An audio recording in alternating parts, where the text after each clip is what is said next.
All right, let's jump right in. Today, we're tackling a massive question, one that honestly sounds a little bit, well, impossible.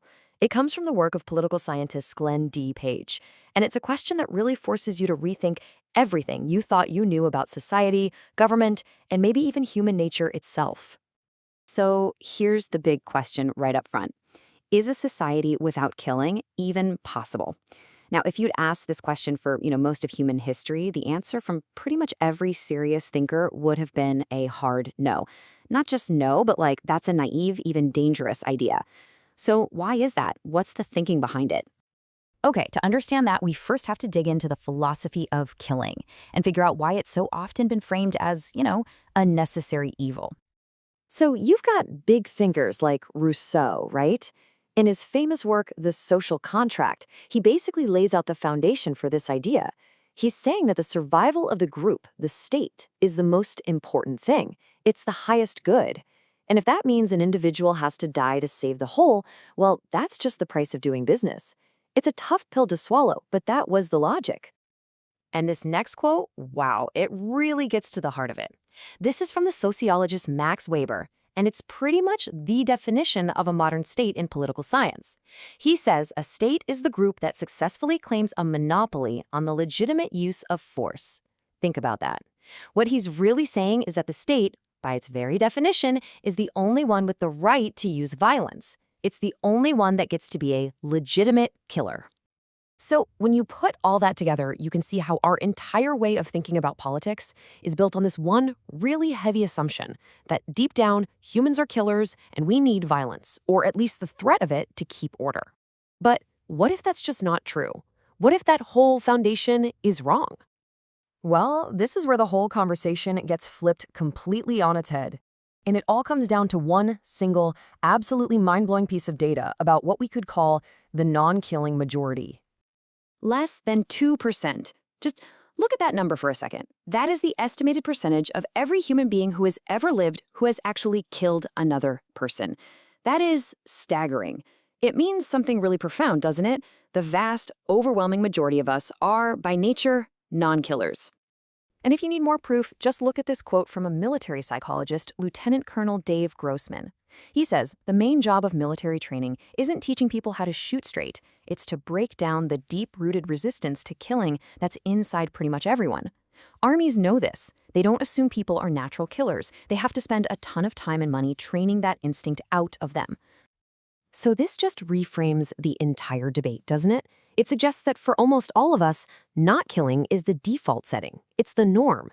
And killing, well, that's the exception. It's something that has to be learned, something that requires intense conditioning. And if that's true, then a society built on violence isn't some law of nature. It's a choice. And if it's a choice, that means we could choose differently. Okay, so if we accept this powerful idea that most humans are fundamentally non-killers, what would a society built on that fact actually look like? Now, I know, it sounds kind of like science fiction, but the crazy thing is, blueprints for this kind of world, they're already out there. You just have to know where to look. For starters, just take a look at this. These are just a few of the more than 24 countries that operate today without a standing army. I mean, think about Costa Rica, Iceland, Panama. They get along just fine. It's living proof that you don't actually need a military to be a country. And that's not all. There's another huge global trend pointing in the same direction, the abolition of the death penalty. We're talking about a massive shift away from state-sanctioned killing. Well over 100 countries have gotten rid of it completely. This shows a growing global agreement that maybe, just maybe, the state shouldn't have the power of life and death over its own citizens. And it goes even deeper than just governments. If you look around, you can see these prototypes for a non-killing world popping up everywhere. You've got political parties, like the Greens in Germany, founded on nonviolence. You've got investment funds that will not put a single dollar into weapons or war. You've got think tanks and massive social movements, all operating on this principle. This slide really crystallizes the whole shift in thinking. On one side, you have what we could call killing security. It's based on a threat, right? It says, I will kill you if you cross this line.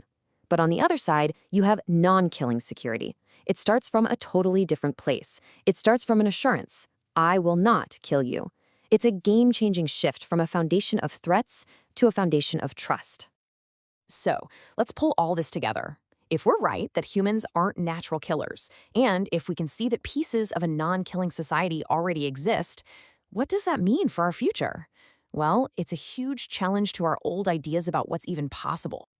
And that brings us to this really radical but powerful idea, a non-killing political science. I mean, think about it this way. We have medical science, right? Its whole purpose is to understand and end disease. So why don't we have a political science that's dedicated to understanding and ending killing? Not just trying to manage it or limit it, but actually making it a thing of the past. So what would that look like? Well, it would be a total revolution in how we approach these problems. First, there's a values shift. We have to stop accepting killing as a legitimate tool in the toolbox. Second, we need to actually study non-killing. Why don't most people kill? What causes that? Then you've got to spread that knowledge, teach people about nonviolent ways to change things, and finally, the most important part, you have to actually apply all this to solve real problems in the real world. And yeah, I get it. This sounds huge, maybe impossibly ambitious. But I love this quote from Max Weber. Yep, the same guy from earlier. He points out that we never would have achieved the things that are possible today if people in the past hadn't aimed for what seemed impossible. I mean, think about it. Ending smallpox, flying, those were pure fantasy once.